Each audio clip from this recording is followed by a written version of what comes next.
Libya is a country in North Africa that for most of the past decade has been mired in civil war and violence that has claimed the lives of tens of thousands, even 2 years now, after the most recent civil war ended, with a ceasefire agreement. The US, UK, EU, Canadian and Australian governments all maintain a maximum level 4 travel advisory warning, urging against all travel for their citizens to the country due to the ongoing state of violence and danger. But I'm not going to talk about any of that in this video. Instead, I want to show you one of the most incredible things about Libya and how they managed to pull off one of the most impressive macro engineering projects in human history that pretty much nobody in the West has ever heard of or cared about. I probably don't need to tell you that Libya is a pretty dry place, but you've really got to understand the sheer dearth of this country's water supply. More than 90%. Libya's territory is a dry and inhospitable desert where there are genuinely locations where it will not rain for decades at a time at this location next to Egypt. For example, the last time it was ever recorded to have rained was back in 1998, more than 24 years ago. Everywhere beneath this line, it will only rain less than 4 inches per year, on average. And even worse, Libya is literally the only country in Africa, and one of the very few in the world, that doesn't have a single natural river of any kind they can access for fresh water from a water access perspective. These facts make Libya one of the emptiest and driest locations on the planet, and therefore one of the worst imaginable places to run and maintain a civilization in terms of renewable water supplies. Libya has even less available water to drink than Cyprus, a dry island in the Mediterranean, that is nearly 200 times smaller in size than Libya. This has almost always meant this, since time immemorial. The only places in Libya where people could actually build cities in civilization was within the very narrow strip of land, above this line, where it actually rains just enough to supply an amount of water, even a day. The only 2 areas in the country where there's enough water to support agriculture and farming are up in the northwest, around the capital, and largest city Tripoli, and in the northeast around the second largest city Benghazi, correspondingly more than 90%. Libya's contemporary population lives within just 10% of Libya's territory north of the line where it rains, and they're almost entirely concentrated within just these 4 largest cities. Most of Libya is simply an uninhabitable wasteland from a civilizational perspective, and with only these limited habitable areas up in the north, it's much more helpful to think of Libya's true shape and size as being more like this, about the same size as Moldova in Europe, and that will make it unsurprising for you to learn that Libya's entire population is only around 7 million people, despite being of a comparable size overall to Mexico. The vast majority of Libya's land is simply worthless for civilization, or so they thought for a really long time. By the 1950s, Libya only had a tad more than 1 million inhabitants, and was probably not that much more populous than it had been during the Roman era. Thousands of years beforehand, the country had only just gained independence from Italy,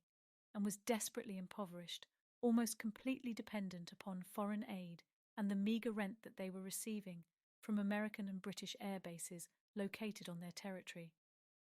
But then, in 1956, everything would suddenly change forever, with the very first discovery of oil in the country.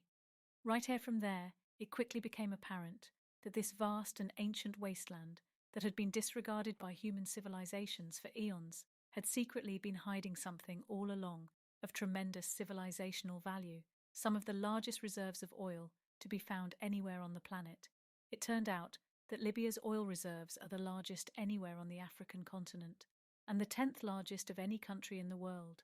and to boot are strategically located near to Europe, one of the world's largest oil consumers. The ensuing oil boom that followed brought revenues, jobs and wealth to Libya on a scale that had never before been seen,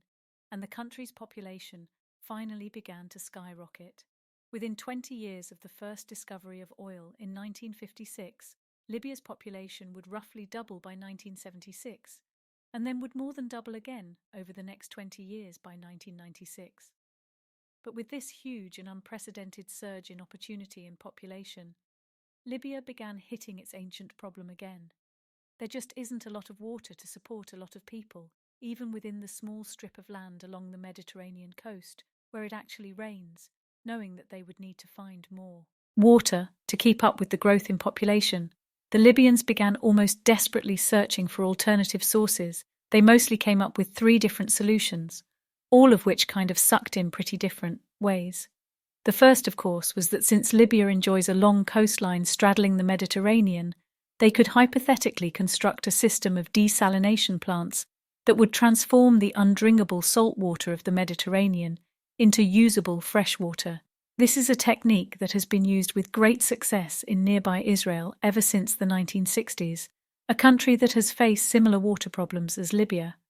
But the big problem with desalination is that it is extremely expensive. And for Libya, a country that by 2010 had an economy that was still more than 3 times smaller than Israel's, that was simply never going to be as good of an option.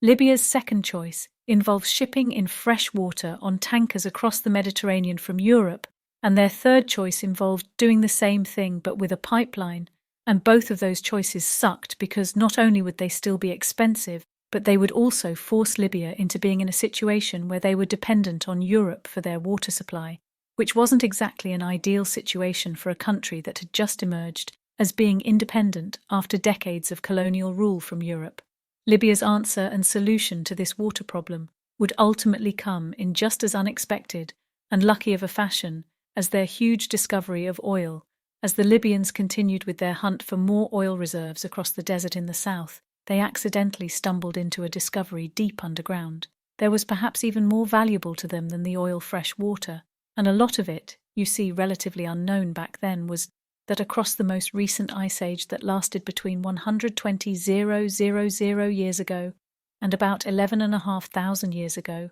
northern Africa was a very, very different place, and it accumulated an insane amount of water. We now understand that as the Earth slowly changes its orbit around the Sun, it causes dramatic changes in the environment in northern Africa, and as a result, there are cycles of alternating desert and grasslands here that last for thousands of years. And as the last ice age began to end around 12,000 years ago, northern Africa was right in the midst of the opposite cycle that human civilization has always experienced it as, rather than the desert we know today. Northern Africa was covered by grass forests and lakes, and it rained there a ton. But as the Earth continued to change its orbit, the long cycle of death and rebirth here that has been going on for millions of years continued, and northern Africa steadily began turning back into the desert around 5,500 years ago, forcing the people there, who once knew nothing but abundant water to search for, now scarce supplies, like rivers like the Nile,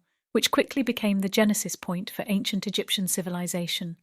Around the same time period, 5,100 years ago, the cycle is of course expected to continue and transform the Sahara back into a lush green grassland, with abundant rainfall again, around 10,000 years from now into the future. But across those tens of thousands of years of rainfall in northern Africa, before the cycle had ended, the rain collected down into aquifers just beneath the surface, and in the 1950s, these were the aquifers discovered by the Libyan oil hunters on accident. It's currently estimated that if you were to add up all of the water in the aquifers beneath just Libya alone, it would add up to around 35,000 cubic kilometers, worth which is a lot that is more water than exists, than all of the North American Great Lakes combined, in addition to Lake Malawi and Lake Victoria in Africa, Africa's second and third largest lakes respectively. By volume, the Libyans had just hit the water jackpot, almost immediately after already hitting the oil jackpots. But there were a couple pretty major problems with his newfound water supply. First, since this supply of water had fallen as rain tens to hundreds of thousands of years ago, back when northern Africa was more humid and temperate. And now under the current cycle, this region will receive almost zero rainfall for thousands of more years to come. There isn't actually any possible way to replenish any of the water once it is taken out from the aquifers, and it's therefore not a renewable source, and it's more accurately classified as fossil water. The aquifer's water supply, while vast in theory, is also finite and irreplaceable, and when it runs out, the Libyans will just be back in a lot of trouble again. The second problem was that all of these aquifers existed underground, across multiple locations deep in the centre and south of the country, hundreds of miles away from any of Libya's actual population centres, up in the north, along the coast, with pretty much zero infrastructure or transportation options. and nothing but empty desert in between them. At first, the Libyans thought they could solve this problem by simply using the water where it already existed in order to create large-scale agricultural projects in the middle of the desert. But this initial plan would quickly change following a military coup in the rise to power of an ambitious young colonel named Muammar Gaddafi in 1969. Gaddafi was destined to become one of the most eccentric, divisive, and longest-lasting leaders of the 20th century, and under his leadership, the Libyans devised an almost crazy-sounding plan to permanently alter one of their greatest of geographic handicaps that had nerfed Libyan civilization for eons. Their complete lack of any rivers. The plan was to simply overcome nature in geography by building their own man-made rivers through pipelines across the barren Sahara between the vast and newly discovered aquifers in the south and therapidly growing cities in the north along the Mediterranean. The plan would take decades under Gaddafi's leadership to build, and it would ultimately become the largest and the most ambitious irrigation project ever carried out in human history, and it would change the destiny of Libya as a nation forever. The Libyans ended up calling this plan the Great Man-Made River Project, a vast system of pipelines buried underground to avoid evaporation and pumps that would be constructed beneath the sands of the desert that would bring the water up to Libya's growing and thirsty cities in the north. More than 4,000 kilometers worth of pipes were planned to be constructed for this purpose, which have laid end to end would nearly cover the entire distance between Los Angeles and New York City. In addition to this absurd length of pipe, the system would eventually grow to contain more than 1,300 different water wells, most of which are more than half a kilometer deep into the ground, penetrating the desert landscape and sucking up the water from the depths below. On a yearly basis, this system now provides around 2.4 cubic kilometers worth of fresh water up to the now more than 7 million and growing citizens of Libya in the cities of the north, which isn't really a huge amount of water, but it's enough to grant Libya an equivalent amount of usable water now, as Luxembourg has in Europe, and it's more water than Saudi Arabia's got. But despite the Saudis having 5 times Libya's population today, the Great Man-Made River provides 70% of all the fresh water used by the Libyan people, and without it, the Libyans would have been forced into becoming more reliant on importing water somewhere from abroad. But building out this whole system of underground water pipelines has taken the Libyans decades to accomplish, and it still isn't even finished. Construction on the system only first began back in 1984 on Phase 1, and to date the Libyans have spent approximately $25 billion building out what they have. The original plan back then was, and technically still is today, to construct the Great Man-Made River in 5 distinct phases, each of them planned for by the Great Man-Made River Authority, set up to meet specific water volume requirements within certain geographic areas. You see, within southern Libya, there's 5 discovered major underground water basins. Beginning with the first 3, the Hamada Sirte and Kufra basins, they're all located in the southeast of the country and are connected to the greater Nubian sandstone aquifer that also extends across Egypt, Chad and Sudan. This is the largest known fossil water aquifer system ever discovered in the world, containing what could possibly be around 150,000 cubic kilometers worth of irreplaceable water across all 4 of these nations, which would be equivalent to around 5% of all the fresh water locked away up in the glaciers of Greenland other than their share of this huge aquifer. The Libyans also controlled the new Sahara basin in the northwest, and the Merzok basin in the southwest phase 1 of the project was focused on constructing the water pipeline from Asafir and to Zerbo in the south, up to the large cities of Benghazi and Sirte in the north, tapping into the enormous Nubian sandstone aquifer and bringing the system online. This was the largest phase of the project, and it alone used up an insane amount of material: 2.5 million tons of cement, 13 million tons of aggregate, 2 million kilometers worth of wire, and over 250,000 sections of concrete pipe for the water to pass through that would be buried underground, each of them measuring a staggering 8 meters in diameter. It took the Libyans 12 years to finish constructing Phase 1 by 1996, and it ended up providing 2 million cubic meters worth of water a day to these thirsty cities up in the north phase. Two then began shortly afterwards. Further over to the west, pipelines were built, beginning in the Mirzak Basin, and they now deliver more than 1 million cubic meters of water a day, up to Libya's largest city and capital Tripoli, and the surrounding area. It took them 4 years to finish up this phase by 2000, and then came the final phase, to actually be completed so far, Phase 3, which was mostly focused on adding another pipeline from the Nubian sandstone aquifer into the existing Phase 1 network, providing more water to Benghazi and Sirte in the process. This phase was only completed in 2009, and by that point there were still gaps in the system that hadn't been constructed yet. Phase 4 planned for new lines to be constructed from these aquifers to the north, and finally connecting the city of Tobruk to an aquifer,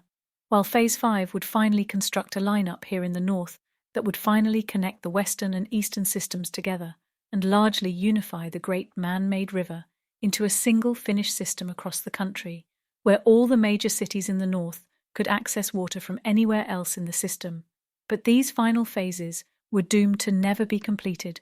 because just 2 years after the completion of Phase 3 in 2011 came the political tumult of the Arab Spring, leading to a revolution within Libya against Gaddafi's now 42-year-long regime, with Gaddafi being long considered an enemy of the West. For a very long list of reasons, NATO decided to intervene against his forces, with a no-fly zone and a methodical bombing campaign in support of the rebels that quickly turned the tide of the revolution in the country against him, eventually culminating with his violent overthrow and death, the power vacuum left within the country after the end of his more than 4 decades of rule,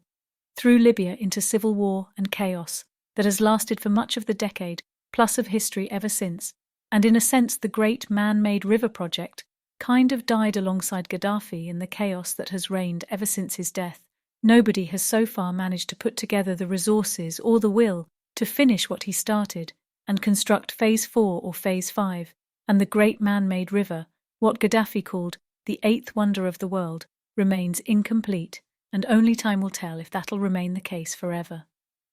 As the revolution in Libya raged against Gaddafi's regime more than a decade ago, it begged several fundamental questions about 21st century society. It was obvious that the root cause for the unrest across the Arab world at that time was mostly due to the region's poverty. Despite all of their oil wealth, the average Libyan earns only 14% of the same income as the average American and can expect to live for 6 years less, and a third of the Libyan population lives in dire poverty. And while these differences are obviously significant, they're actually pretty small when compared with the differences between the United States and the world's poorest countries like Zimbabwe, Afghanistan, North Korea, or Sierra Leone, where more than half of the population lives in poverty. So why is Libya poorer than the United States? What constraints exist within Libya that prevent them from becoming more prosperous? Is the poverty of Libya guaranteed reality forever, or can it be eliminated? These are just some of the big and important questions that are brilliantly and expertly answered in Why Nations Fail: The Origins of Power, Prosperity and Poverty, those published back in 2013 during the midst of the Arab Spring revolutions. I just got done listening to this whole story on Audible, and I found it to be incredibly captivating and engaging since you just finished watching my whole video about Libya.